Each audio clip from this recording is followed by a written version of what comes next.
Hello guys! Hello Sagittarius! Welcome dito sa ating channel. Kapalaran 888, welcome! Alamin natin kung anong messages, vibration, kapay energy para sa lahat ng Sagittarius. Okay. First card natin is Ma'at, Fairness. This situation will be handled in a fair and just manner. Wow. Okay, Sagittarius. Sinabi mo yan. Okay, sabi ng baraha mo dito, ano man daw ang pinagdadaanan mo sa ngayon, this fairness is Libra energy and it's justice card. So, sinasabi ng baraha sa'yo dyan, Sagittarius, na kung ano man ang pinagdadaanan mo sa ngayon, huwag kang mag-alala. Like for example, if you're experiencing injustice, huwag kang mag-alala kasi ang sitwasyon na yan ay maayos yan sa tamang paraan. Okay?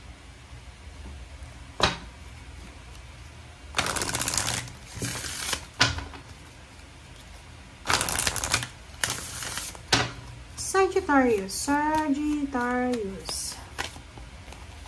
Second card tayo, Eagle. Wow! Eagle, comment down below kasi parang resonated yung baraha mo sa Leo. Manood ka sa Leo kasi pwedeng resonated ka din kasi same energy kayo, same sign na fire sign. Seize the opportunities courageously. So, yon.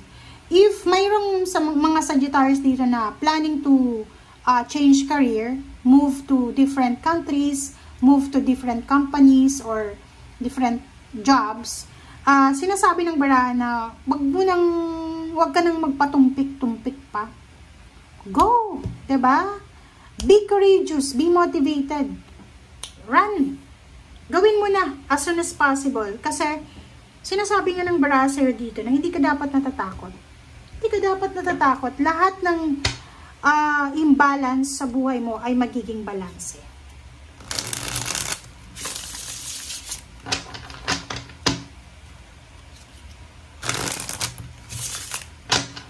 Okay, Sagittarius.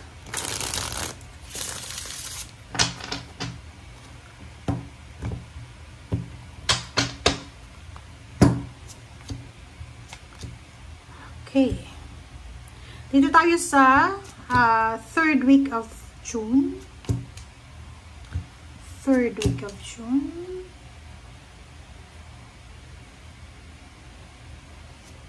Yung third week of June sa'yo, Page of Pentacles and the Devil. Sinasabi ng baraha sa'yo dito na merong offer. It's fresh offer, job offer, career change, career move offer para sa'yo. But the problem is, merong sagabal dito. Merong the devil. Emotion. Ano yun? Sinasabi ng baraha sa'yo dito na merong Sagittarius na gustong-gusto niya talagang tumira sa Canada, sa Amerika, sa Europa. Gusto niyang makapag-visit ng Switzerland. Pero ang problema dito, maraming opportunities Maraming opportunities kang nakikita na pwede kang tumira sa ibang bansa, mag-migrate. Ang problema yung kapamilya mo Pamilya,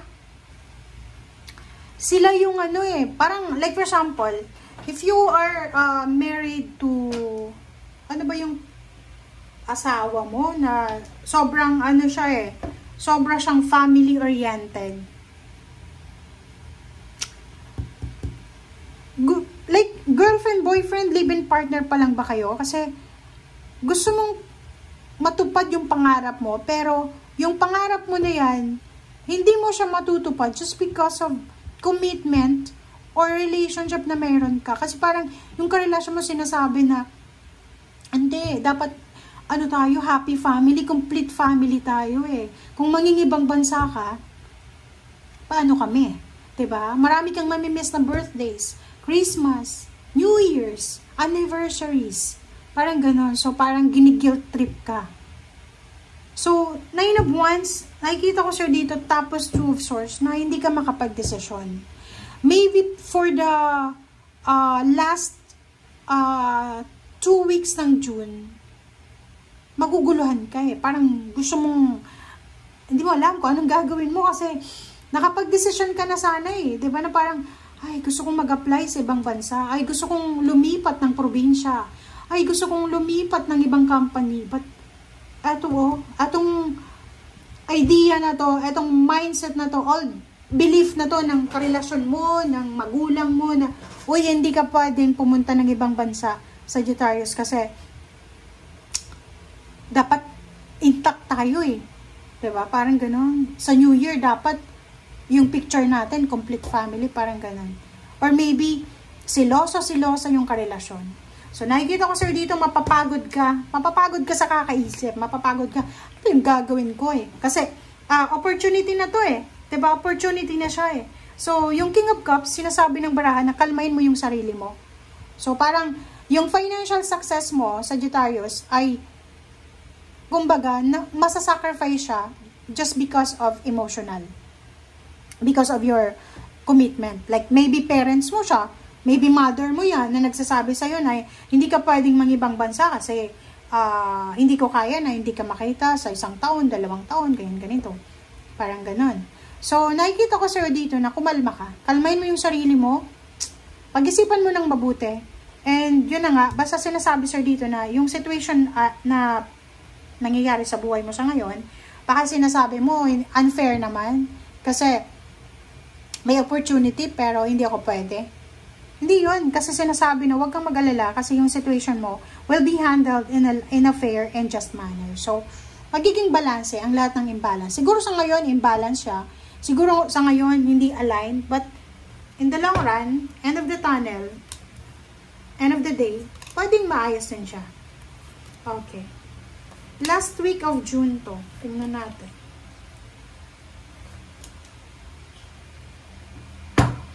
Last week of June, unexpected, milagro, misteryo, diba? Queen of Pentacles. Wow. So, yun. So, nakikita ko sir dito na isang financial news, good news, job offer, work offer, career offer, business offer, anything, partnership, collaboration, allies na pwedeng dumating sa'yo, Sagittarius, and sinasabi ng barahan na makakatagpo ka ng isang tao na magiging partner mo, pwedeng partner mo sa business, partner mo sa trabaho, team leader mo siya, or team mo siya sa trabaho.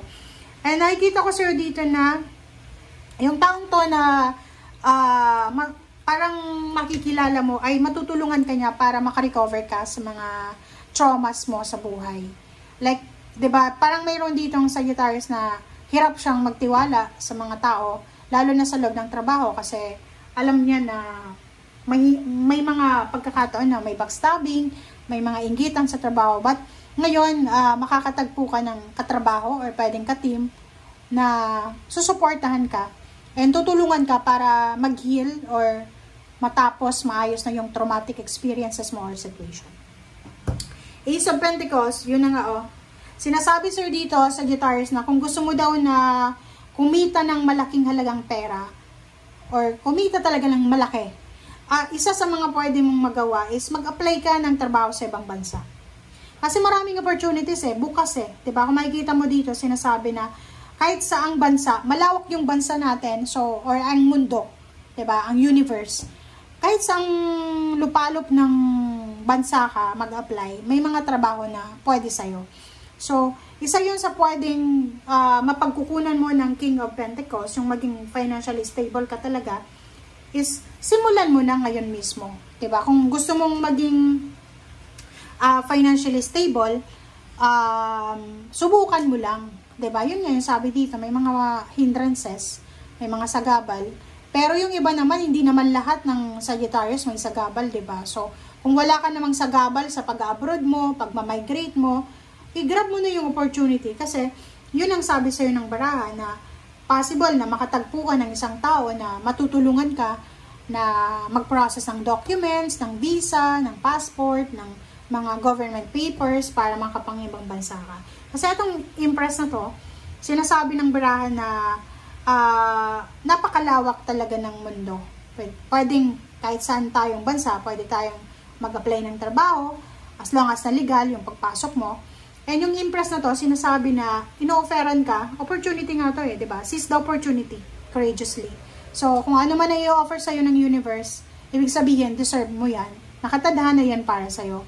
Ang kailangan mo lang is maging malakas, maging matatag, maging mapasensya, ini-push through mo yan na ino-offer sa'yo. Okay? Thank you guys. Bye!